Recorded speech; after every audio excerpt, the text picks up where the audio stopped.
चर्या श्रोमणी 108 आचार्य श्री विशुद्ध सागर जी महाराज की, परम पूज्य मुनि श्री अरजीत सागर जी महाराज की, समस्त मुनि संघ की, जैन धर्म की।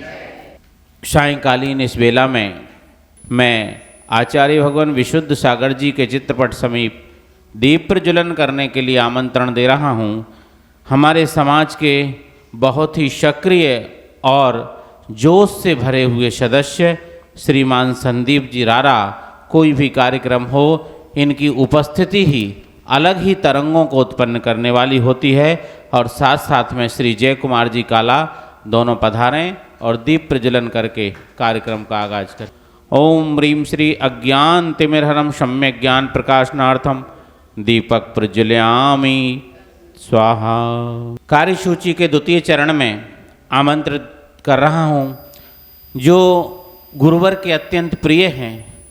जब जब भी वो सभा में बैठते हैं, गुरुवर अपने विशेष आशीषमयी शब्दों से उन्हें नवाजते हैं और वो भी गुरुदेव के आध्यात्मिक प्रश्नों का अध्यात्म की भाषा में उत्तर देने का प्रयास करते हैं। ऐसे सुरों के साथ ही श्रीमान पन्नालाल जी चांदवाड़ को आमंत्रण दे रहा हूँ कि वो आएँ और अपनी मंगल ध्वनि से मंगलाचरण प्रस्तुत करें।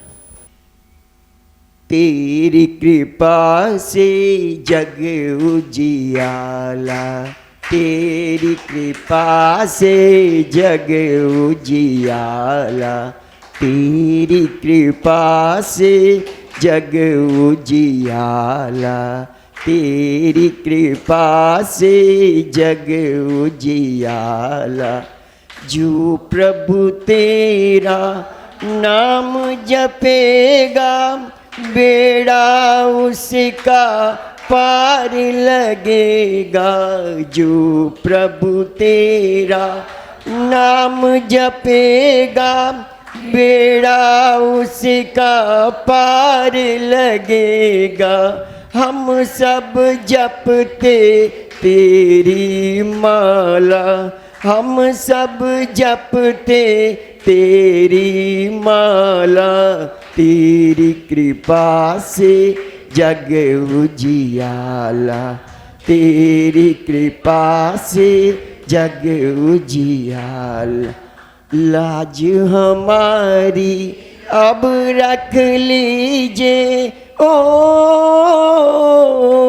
लाज हमारी अब रख लीजिए, शक्ति हम में पैदा कीजिए। लाज हमारी अब रख लीजिए, शक्ति हम में पैदा कीजिए। तो उसी समय पंडित प्रवर दौलत राम जी की मुझे पंक्तियाँ याद आईं कि आप कितना भी भ्रम फैला लीजिए, आज कल आपके भ्रम का कोई महत्व नहीं है। जहाँ सूर्य विराजमान हो वहाँ अंधेरे की कोई कीमत नहीं होती है। और दौलत राम जी ने लिखा है, जग सुहित कर सब अहित हर, श्रुति सुखद सब संशय हरें। और भ्रम रोग हर जिनके वचन मुख चंद्र तें अमृत झरें। भ्रम रोग हर जिनके वचन मुख चंद्र तें अमृत झरें। इनके मुख रूपी चंद्रमा से जब वर्षा होगी शब्दों की, तो सारे के सारे भ्रमरूपी रोग पलायन कर जाएंगे, सारे के सारे भ्रमरूपी रोग नष्ट हो जाएंगे और एक ऐसा सम्यक्त का उजाला प्रकट होगा, जिस सम्यक्त के उजाले की राह में चलने वाला हर प्राणी अपनी आत्मा की उस दशा को प्राप्त हो जाएगा, जिस दशा का वह सदा सदा से अभिलाषी रहा है और सदा सदा से इसकी कामना इसे रही है। अध्यात्म की धरा पर शुद्धोपयोग का महल खड़ा करने वाले ऋषिराज के चरणों में मैं दिगंबर जैन समाज तिनसुकिया और यहाँ विराजित समस्त सुधी श्रोताओं की ओर से करबद्ध निवेदन करता हूँ। नमोस्तु अर्पित करते हुए ये निवेदन करता हूँ कि आज अपनी दिव्य देशना से और हम सभी भव्य जीवों का कल्याण मार्ग प्रशस्त करें। ओम नमः सिद्धेभ्यः।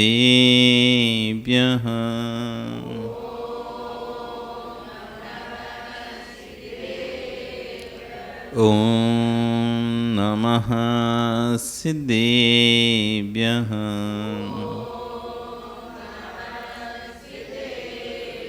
ॐ नमः सिद्धेभ्यः तिर्यणि खग्गिणाय रुत्तारी मोहि शेर शिरणिभ्युः आयरी राव पस्यो परवादिन्यो भव्यजी लोये नमो अरिहन्ताणं नमो सिद्धाणं नमो आयरियाणं नमो अच्छायाणं नमो लोये सविशा। बोलिए अनंत अनंत से परमेष्टि भगवान की, आदिरुम आदिनाथ भगवान की, वर्तमान शासन महावीर भगवान की, आचार्य कुलभद्र स्वामी महाराज जी की, आचार्य गुरु शिष्य विश्व सागर जी महाराज जी की। भवबंधु, वर्तमान शासन न्यायिक वर्धमान स्वामी के शासन में तीर्थंकरों की चरण निश्रा में बैठकर हम जिन जिसना का श्रवण कर रहे हैं, आचार्य हुवन कुलभद्र स्वामी महाराज ग्रंथराज सार समुच्चय जी में जीव के हित की कामना से अनेक प्रकार से वस्तु व्यवस्था को समझा रहे हैं।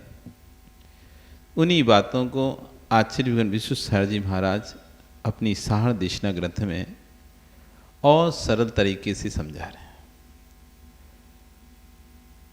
कारण आज बुद्धि क्षीण हो रही है, बुद्धि का चौपसम कम होता जा रहा है, बात व्यक्ति को सीधी सीधी समझ में नहीं आती है। दूध पिया महेंद्र जी? दूध पीते हो क्या? नहीं पीते। चाय पीते? कभी दूध पिया? पिया ना दूध? कैसा पिया? पानी मिला या दूध मिला? पानी मिला, दूध पिया? तो दूध पिया कि पानी पिया?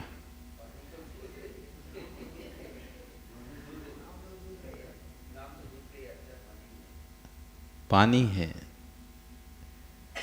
एक बार क्या हुआ, महेंद्र जी के यहाँ पे एक ग्वाला आता, रोज दूध देता, और इनकी देवी अब वैसे वो पानी मिला के लेके आता, और मन तो मानते नहीं है तो और पानी डाल देती। सो पहले से पानी सा पतला, और पानी एक गिलास पानी और डाल दिया और पतला, उसमें बड़ी चीनी मीनी मिलाकर, शक्कर मिलाकर वो महेंद्र जी को पकड़ाते। रोज दूध पीते, मस्त अच्छा लगता और स्वस्थ रहते। एक दिन क्या हुआ, त्योहार का समय था, तो जो ग्वाला था वो सोचता है कि ये 20 साल से दूध ले रहे हैं हमसे, क्यों ना इस बार त्योहार पे बिना पानी मिला दूध देना चाहिए। सो ग्वाले ने बिल्कुल ही पानी मिला, बिल्कुल निपनिया, एक बूंदी पानी डाला और दूध लेकर आ गया। दूध दिया।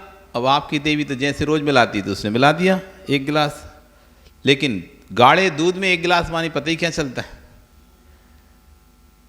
और जैसे ही आपने पिया, पेट दर्द करने लगा।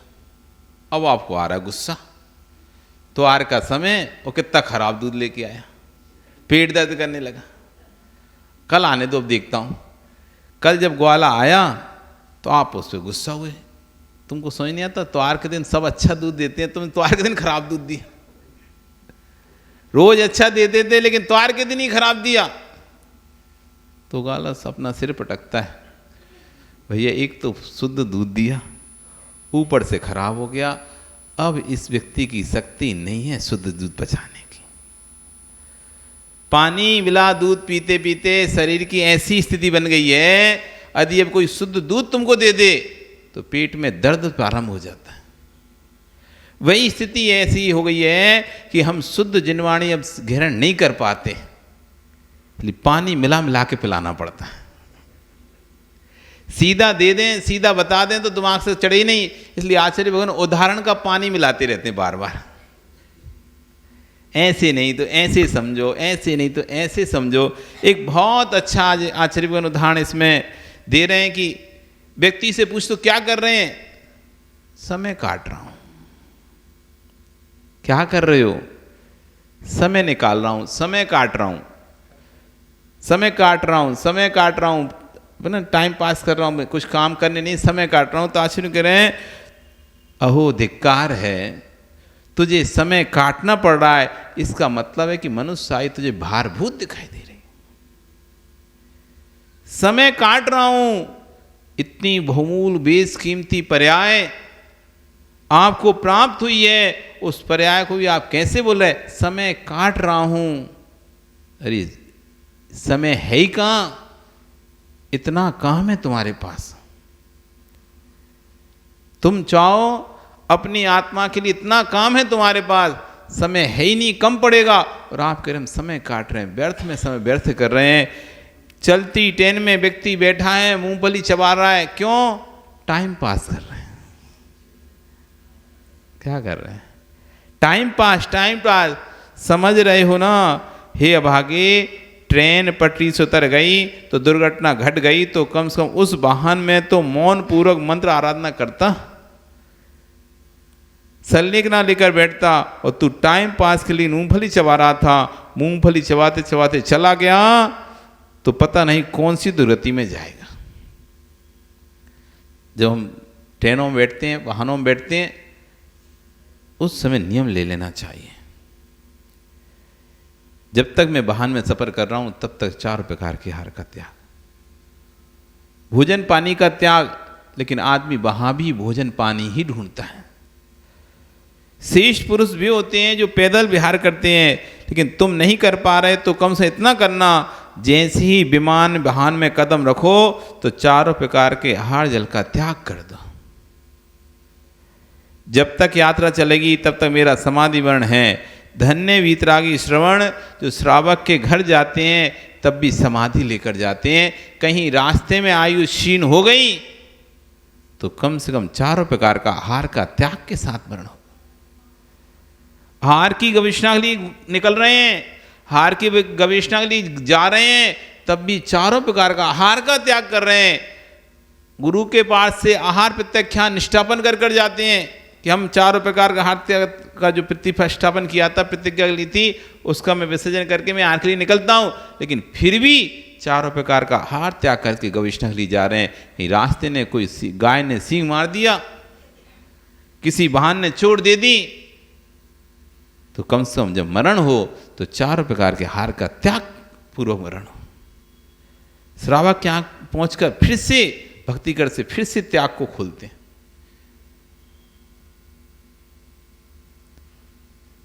वे अंजलि खोलते हैं तभी त्याग नहीं होता, जैसे ही आहार समाप्त हुआ पुनः त्याग कर देते हैं, और जैसे ही आहार समाप्त होता है फिर पुनः त्याग कर देते हैं।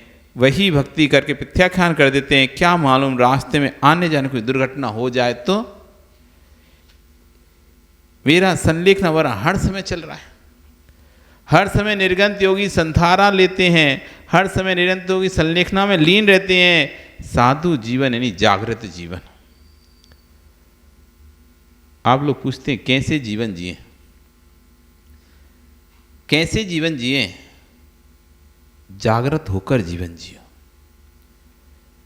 मरते मरते मत जियो, जीते जीते जियो, अनुभव करते करते जियो, अपने एक एक श्वास की रक्षा करते हुए जियो।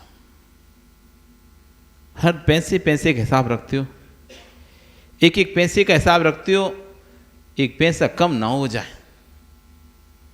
जैसे अपने पैसे के हिसाब रखते हो वैसे अपनी एक एक सांस का हिसाब रखो। मैं अपनी सांस कहां पर, अपनी श्वासें आयु के निश्चय कहां पर बर्बाद कर रहा हूं। पन्नालाल जी सब्जी मंडी गए क्या? सब्जी खरीदी, मोल भाव करते हो नहीं करते? कैसे उठा लाते हो? करते हो ना। एक बार विजय गया, विजय जानते हो कौन है? तुम्हारा बेटा ही है। सब्जी मंडी गया और जल्दी से गया और 100 रुपए के 1 केजी एप्पल ले आया। लाया, आपने पूछा ले आए कि हाँ ले आया। कितने के? 100 रुपए के। कम नहीं करवाया? अरे क्या पिताजी कम करवाता, वो तो उसने बोला मैं दे दिया। अरे पागल, तू ऐसे ऐसे बर्बाद कर देगा तू तो, देख मैं जाऊंगा अब कल आप गए सब्जी मंडी और 10 तो आपने दुकान ढूंढी, पहले सब जगह रेट पूछी, तब जाकर तुम्हें 99 रुपये किलो एक जगह में बताएगा। अब तुम वहाँ पर गिचड़ कर रहे हो, नहीं 95 में दे, वो कह रहे नहीं 96 में दूंगा, तुम कह रहे नहीं 98 में दूंगा, तुम कह रहे 97, ऐसे गिचड़ करके तुमने 50 पैसा कम करवा लिए। आधा घंटा पौन घंटा गिचड़ चली, तब जाके 50 पैसे कम हुए और आप 98.5 रुपये किलो लेके आ गए। वो घर आकर कहते हो देख ऐसे लाई जाती सब्जी, 1.5 रुपये बचा लिया मैंने, ऐसे लाई जाती सब्जी 1.5 रुपये बचा लिया। वो कह रहा था पिताजी तुम 1.5 रुपये के चक्कर में अपनी आयु के आधा घंटा के नीचे कूंजे की दुकान पे देखे आ गए। 1.5 रुपये कीमती था या जो आधा घंटे तुम्हारे आयु के निषेक वहां पर खिरे वो कीमती थे। उस 30 मिनट में आप चाहते तो भगवान की उत्कृष्ट भक्ति कर सकते थे, उस 30 मिनट में चाहते तो आप जाप कर सकते थे, उस 30 मिनट में चाहते आप ध्यान कर सकते थे। लेकिन 30 मिनट आयु निषेक आपने 1.5 रुपये कम करने में, कुंजड़े से बहस करने में निकाल दी। हमें पता ही नहीं है, हिसाब ही नहीं है, हम सोच रहे हैं हम प्रॉफिट में हो गए, हमने 1.5 रुपये बचा लिया, हमने 1.5 रुपये बचा लिया। आधा घंटे आयु के निषेक आपने व्यय कर दिए। उस आधा घंटे के समय में यदि आयु के निषेक खिर जाते, अंतिम समय निकल जाता, उसी कुंजड़े की दुकान में फलों में कीड़े बनते हैं।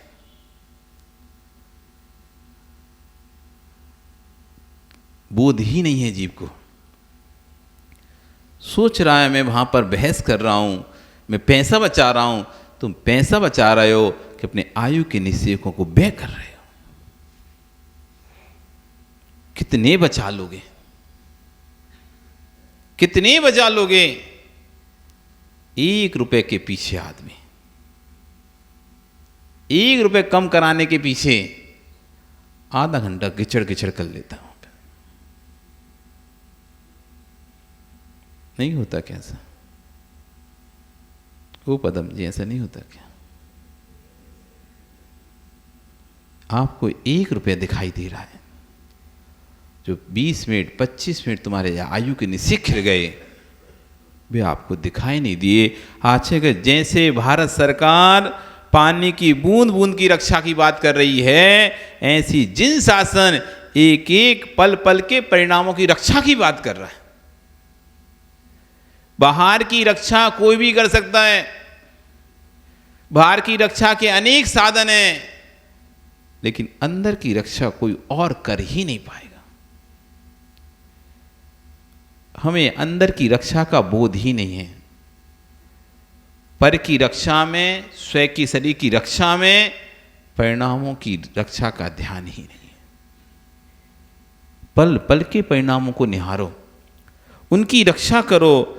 समय कट जाए ऐसी भाषा जिनकी है, उससे ज्यादा अभागा कोई और नहीं है। गहरा निर्णय समझो, प्रत्याख्यान करो, करके घर से निकला करो। घर से चल के यहां तक आए हो तो प्रत्याख्यान करना चाहिए।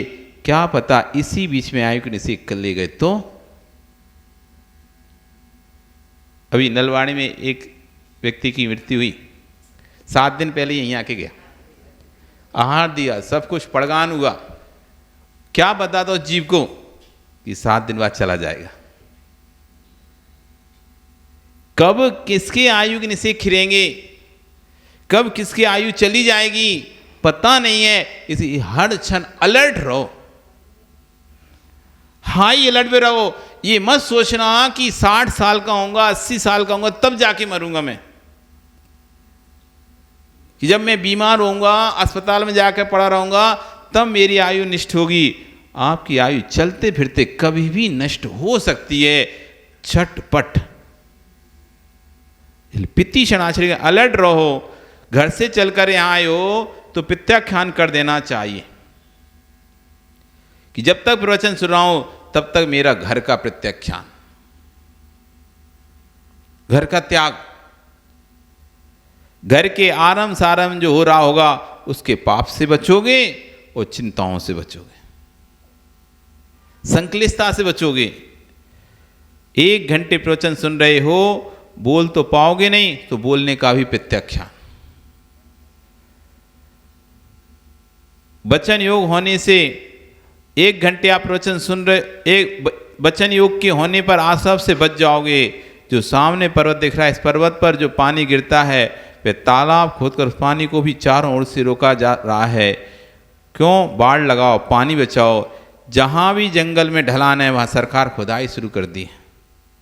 पानी बचाओ, बूंद बूंद की रक्षा करो। जैसे सरकार बूंद बूंद की रक्षा कर रही है वैसे जीव को अपने एक एक परिणामों की रक्षा करना चाहिए। देश भूषण कुलभूषण विराज कुंतल गिरी पर्वत पर विराजमान हैं, जिनके शरीर पर सर्प घूम रहे हैं, बिच्छू घूम रहे हैं, ऐसे मिराज अपनी ध्यान साधना में लीन हैं। तभी राम लक्ष्मण सीता तीनों ने देखते हैं। अहो इन योगियों को निहारो। राम ने धीरे धीरे से सांप बिच्छू दूर किया, उनका घात न हो जाए संभल कर धीरे से अलग किया और चरणों में बैठकर उनकी पूजा की। इसी बीच में देखते हैं कि एक देव, ज्योतिषी देव महायोगीश्वर पर उपसर्ग कर रहा है। डाकनी सांखनी अनेक भूत व्यंतर नाना प्रकार दिखाकर योगी राज को हिलाना चाहता है, विचलित करना चाहता है। स्वयं हिल जाए पर निर्गंतों का मन मेरे हिलने वाला नहीं है। वे निर्गंत तब इतने लवलीन हुए, बाहर क्या हो रहा है उनके ऊपर आपत्ति का कोई प्रभाव ही नहीं पड़ा। जो अपनी धुन में होते हैं उन्हें बाहर की अनुभूति नहीं होती है, और जिन्हें बाहर की अनुभूति होती है वे अंदर की धुन में नहीं होते। एक ऐसा परिणमन होता है, एक निर्णय हो जाता है। कोई गाली दे रहा हो, देने दो। कोई कुछ भी कह रहा है, अशुभ बोल रहा है, बोलने दो। आवाज कर रहा है, करने दो। मैं अपने भीतर हूं, मुझे किसी से मतलब ही नहीं। ऐसा निर्णय कर लो। एक उदाहरण, जैसे होली के समय चारों तरफ बाजार में रंग बिखर रहे हैं। कोई गुलाल फेंक रहा है, कोई रंग फेंक रहा है, कोई पानी फेंक रहा है, और आपको कहीं जाना है, आप अपनी गाड़ी में बैठ गए, आपने चढ़ा लिया कांच। अब चाहे कोई गुलाल फेंके, चाहे पानी फेंके, चाहे रंग फेंके, अब कोई फर्क नहीं पड़ रहा। आपको फेंक भी रहा है तो कांच पर गिर रहा है, वो कांच पर गिरकर वापस चला जाता है, लेकिन आपको किंचित रंती मात्र भी फर्क नहीं पड़ रहा। ऐसी अपने परिणामों को इतने सुरक्षित करना सीख लो, इतना सुरक्षित करना सीख लो कि कोई कुछ भी कह रहा हो तब भी कोई फर्क नहीं पड़ना चाहिए। असंभव नहीं है। हो सकता है भानु तुम बोलो कि महाराज ऐसा कैसे संभव है, कोई कुछ कहे और फर्क नहीं पड़े। संभव है। यदि ये संभव नहीं होता तो आज कोई भगवान नहीं होता। यदि ये संभव नहीं हुआ होता तो आज भगवान नहीं होता। असंभव नहीं है, लेकिन कष्ट साध्य है। असाध्य नहीं है ऐसा होना, ऐसा बनना असाध्य नहीं है। कष्ट साध्य हो सकता है, लेकिन यदि बार बार प्रयास करें, ऐसा पुरुषार्थ करें कि कितना भी कुछ ही बोले, यदि मुझे नहीं सुनना तो नहीं सुनना। देने दो गाली उसे, करने दो बुराई उसको, पर मैं अपने परिणामों को खराब नहीं करूंगा। बहुत बड़ी साधना है।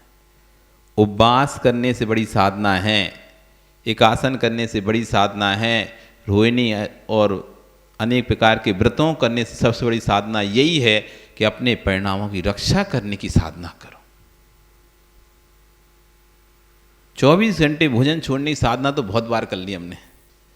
10 बार व्रत करने की, 10 उपवास करने की साधना भी बहुत बार कर ली, लेकिन 1 घंटे तक मैं अपने परिणाम खराब नहीं होने दूंगा, इसकी साधना प्रारंभ करो। पहले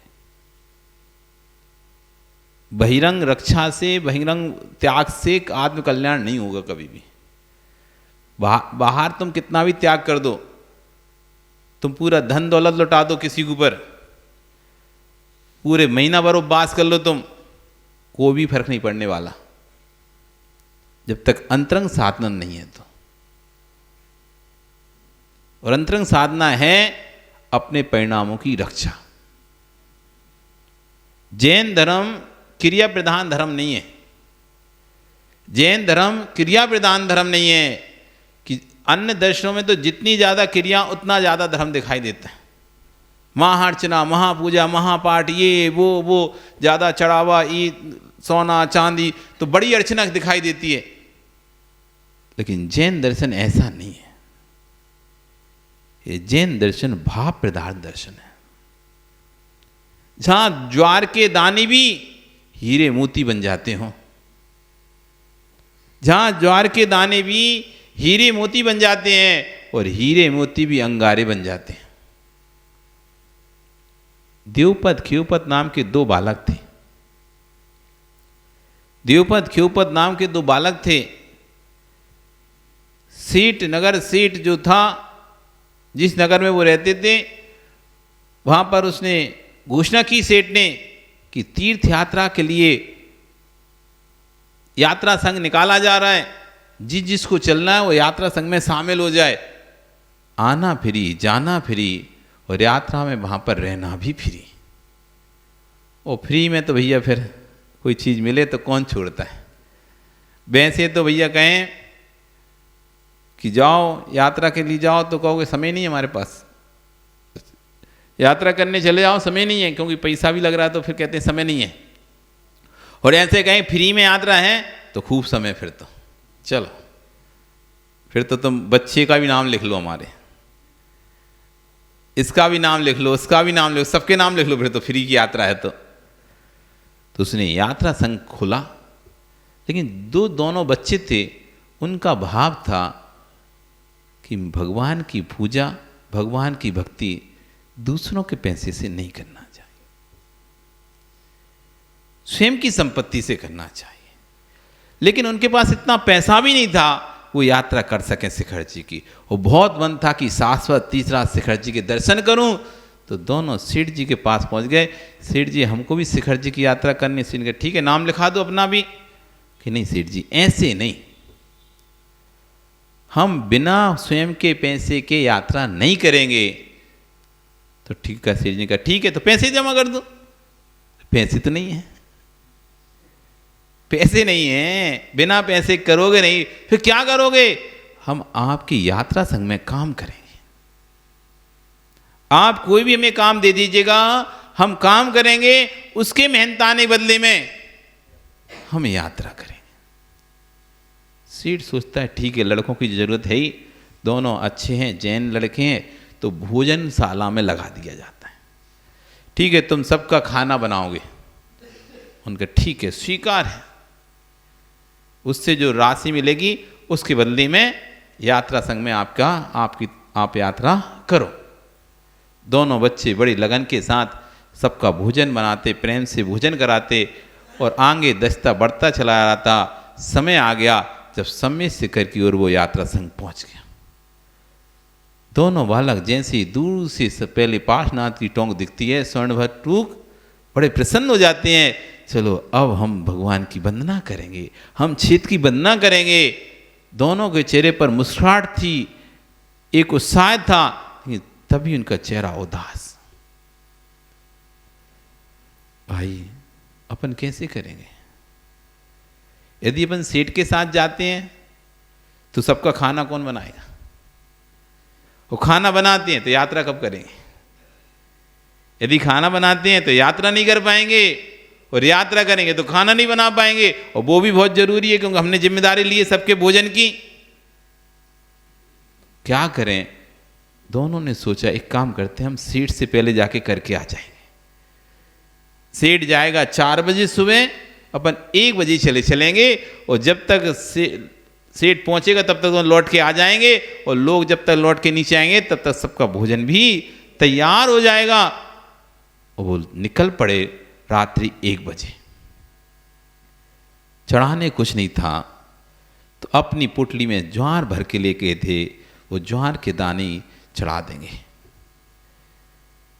ऐसा सोचकर दोनों यात्रा के लिए निकल जाते हैं। सम्मित शिखर की पर्वत पर चढ़ते हैं, वंदना करते हैं और गौरधर को पहुंचकर अर्घ चढ़ाते हुए आगे बढ़ते चले जाते हैं। धीरे धीरे अपना वंदना कर रहे हैं, पूजा भगवान की भक्ति कर रहे हैं, स्तवन कर रहे हैं।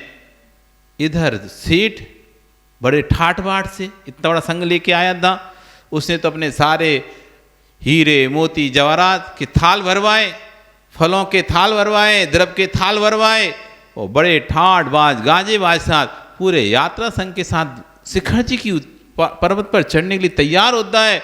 और गाजे बाजे साथ जब शिखर जी की पर्वत पर गौतम गढ़धर टॉप पर पहुंचता है तो बड़ा प्रसन्न होकर, देखो मैं इतना बड़ा सेठ, इतना सारा सामग्री लेके आऊं, खूब भर भर के भगवान की उस पर चढ़ाऊंगा।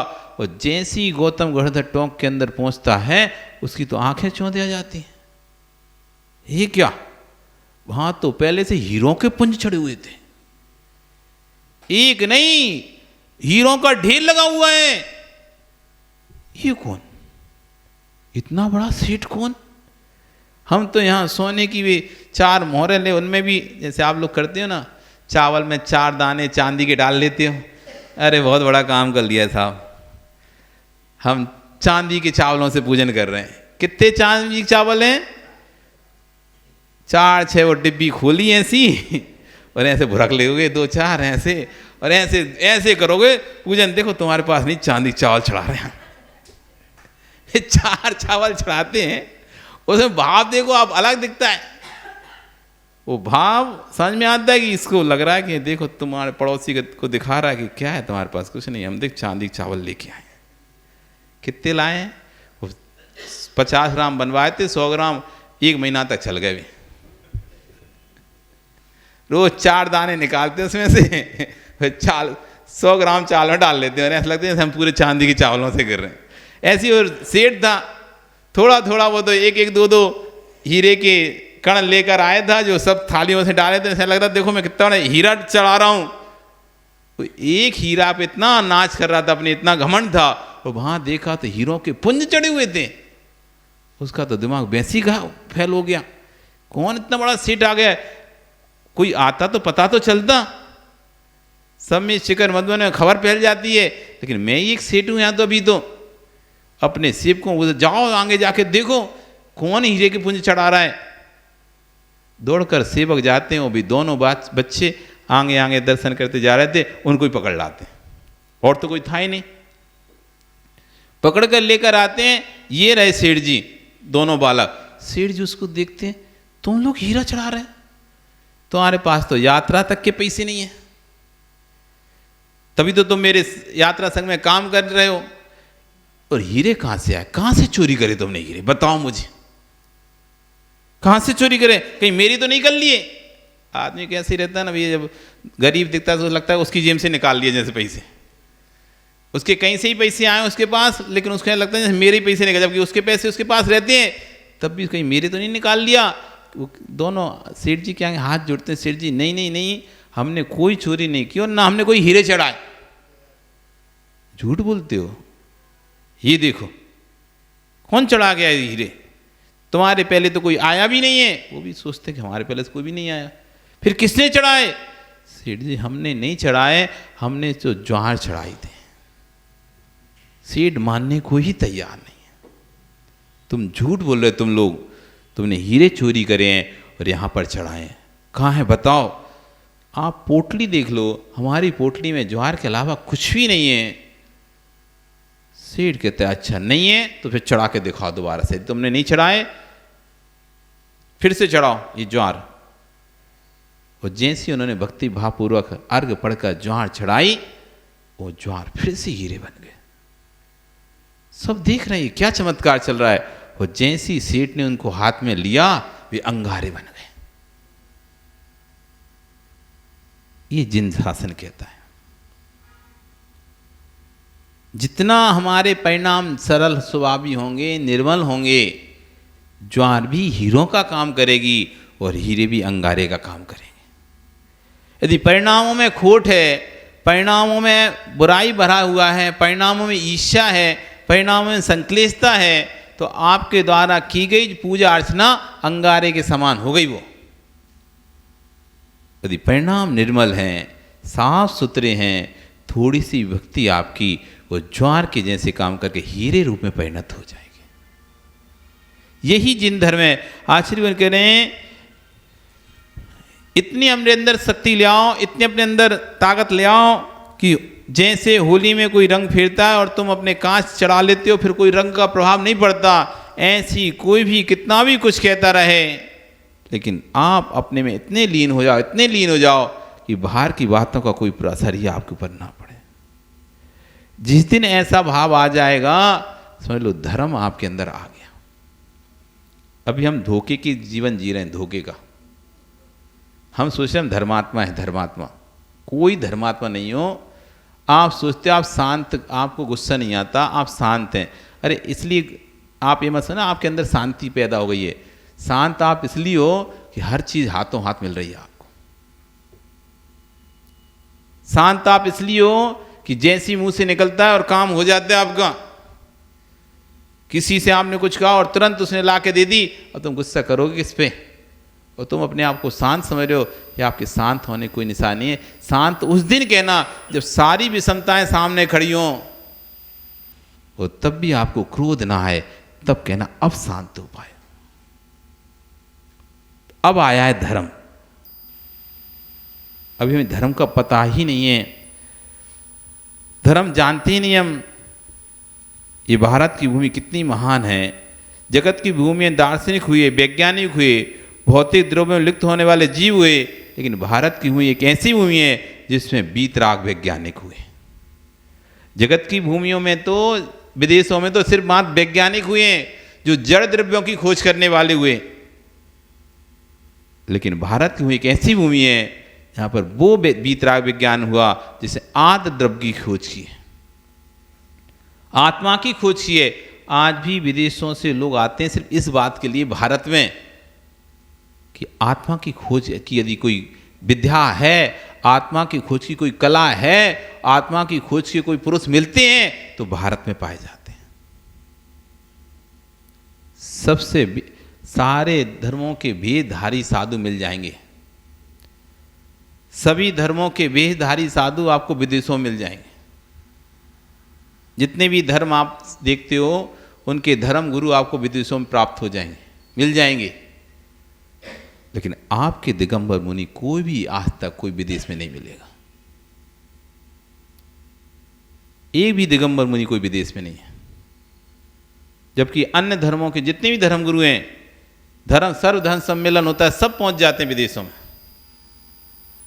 सब पहुंच जाते हैं फ्लाइट से। कुछ तो वहीं रहते ही हैं, कुछ इधर उधर नहीं भी रहते तो हम पहुंच जाते हैं। लेकिन एक दिगंबर मुनिराज ऐसा है जो भारत के बाहर कहीं नहीं मिलेगा। विदेश डुप्लीकेट सब कुछ बना सकते हैं, डुप्लीकेट गुरु बना सकते हैं, लेकिन दिगंबर गुरु नहीं बना पाते वे। ये डुप्लीकेट का काम ही नहीं, यहां पे यहां डुप्लीकेट का काम ही नहीं है। कोई डुप्लीकेट नग्न होकर रह नहीं सकता। जब तक अंदर की वासना समाप्त नहीं होगी, बाहर की वासना समाप्त हो नहीं सकती। जब तक अंतरंग से इच्छाएं समाप्त नहीं होंगी, बाहर से इच्छा समाप्त नहीं हो सकती। तुम किसी को जंजीरों से ही बांध दो, तब भी यदि अंदर की वासना समाप्त नहीं हुई तो बाहर की उसकी वासना समाप्त नहीं हो पाएगी। जिसकी अंदरंग की बात, इसलिए जगत के सब रूप बने रहे, लेकिन दिगंबर मुनि का रूप कोई नहीं बना पाता, क्योंकि वास्तविकता का रूप है। अंतर और बाहर एक रूपता का रूप है। ये वास्तविकता का रूप है।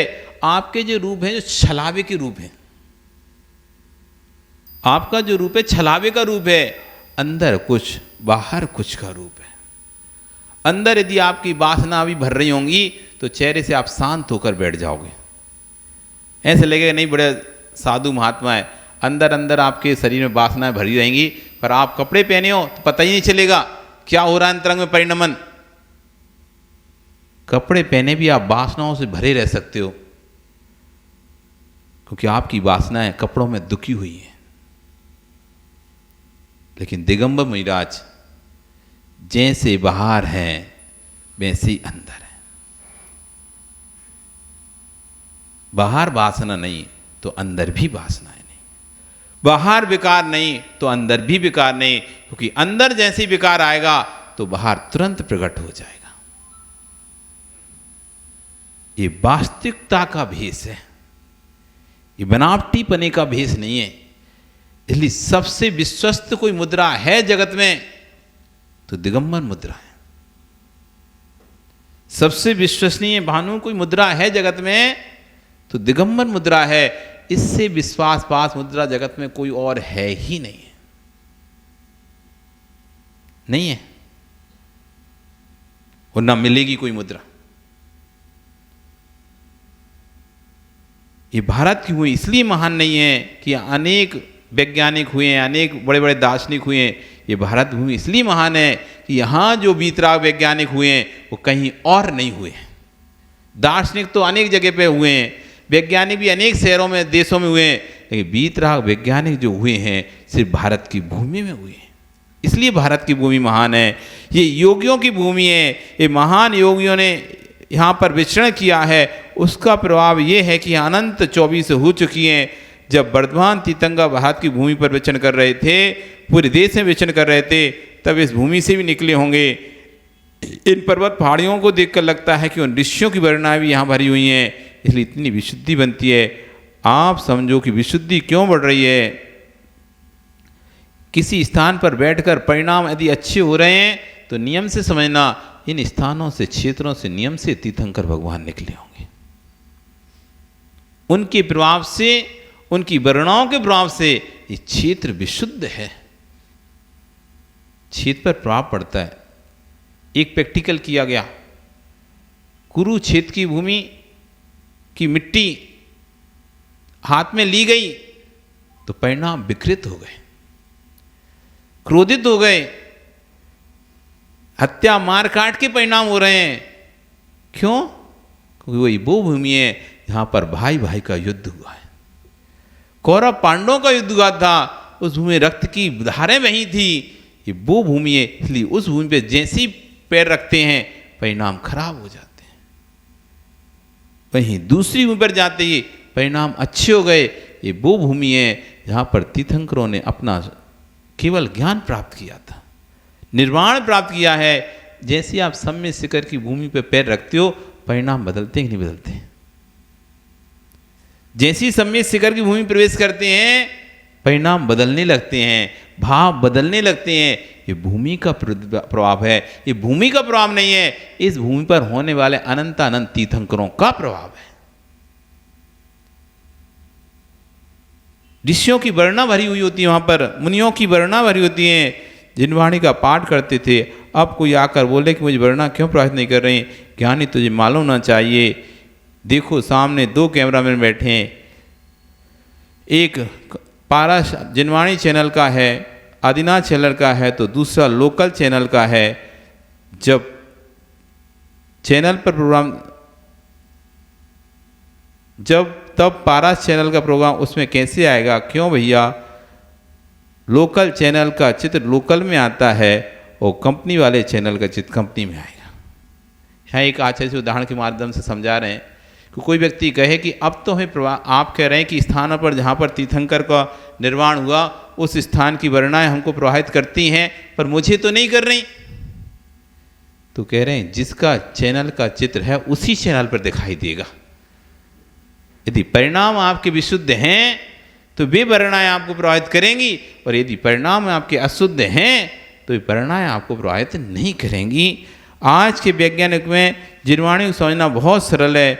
समझ में आ गया होगा या समझाऊं इस प्रवचन में कौन सा चैनल चल रहा है? कोई भी चैनल नहीं है। जितने चैनल चल रहे हैं सबकी तरंग इस भवन में है कि नहीं? आचार्य कह रहे हैं इस भवन में कितने चैनल हैं? इस भवन में कितने चैनल हैं? 3 अलग अलग डिश टीवी ले आओ आप, तीनों पे अलग अलग चैनल चलेंगे। क्यों? जिसने जो रिचार्ज कराया वो चैनल मिला, और जिसने रिचार्ज नहीं कराया उसको नहीं मिला। चैनल तो यहीं था, तरंगें तो यहीं थी सारी, लेकिन रिचार्ज नहीं करा तो वो पकड़ नहीं पा रहा उन तरंगों को, और जिसने रिचार्ज करा लिया वो उन तरंगों को पकड़ रहा है। ऐसे ही जिसने विशुद्ध परिणामों से अपने आप को रिचार्ज किया है वो उन वर्गणाओं को पकड़ लेगा जो अरिहंतों की वर्गणाएं हैं, जो सिद्धों की वर्गणाएं, ऋषि मुनियों की वर्गणाएं हैं। और जिसने विशुद्धि से अपने आप को रिचार्ज नहीं किया है उन वर्गणाओं को नहीं पकड़ पाएगा। इसलिए आज कई लोगों को पता नहीं चलता कि इस क्षेत्र से क्या हुआ। आचार्य कहते हैं जब भी आप किसी क्षेत्र पर जाओ तो वहां की वर्गणाओं को फील करो, महसूस करो। यहां पर कैसे सिद्धों का गमन, ऊर्ध्वगमन हुआ होगा, कैसे अरिहंतों की देशना खिली होगी, इसका एहसास करो, तब जाके आपको वहां का फील होगा। नहीं तो ऐसे आए गए, आए राम गए राम, बस दौड़ा भागी करके आते हो, दौड़ा भागी करके चले जाते हो। सिद्ध क्षेत्र पे जाते हैं, पंचतीर्थ की यात्रा करेंगे, और आधा घंटा है नहीं है, 2 घंटा है नहीं है, राजागिरी 2 घंटा में पूरा तुम्हें करना भी है। 2 घंटा में तुम्हें चंपापुरी करना है, कुंडलपुर भी करना है, पावापुरी भी करना है, सारे एक दिन में 500 तीर्थ निपटाने चारों। 1-1 घंटा 1-1 घंटा काय का फील आएगा आपको? किस चीज का फील आएगा? अपने आप को फील करने का समय नहीं देते आप। इसलिए जहां भी जाओ कम से 1 दिन शांति से रुको, उस क्षेत्र पर जाकर शांति से रुको। हम ऐसा प्रोग्राम बनाते हैं, 1 घंटा वहां रुकेंगे, 2 घंटे वहां रुकेंगे, 3 घंटे वहां रुकेंगे, हो गया 24 घंटे का प्रोग्राम। बाकी का रास्ते में गाड़ी में हो गया तीर्थ यात्रा और चलो घर। कोई भी फील नहीं हुआ, कोई भी एहसास नहीं हुआ, क्योंकि हम वहां पर रुककर उन वर्णनाओं का एहसास कर ही नहीं पाए।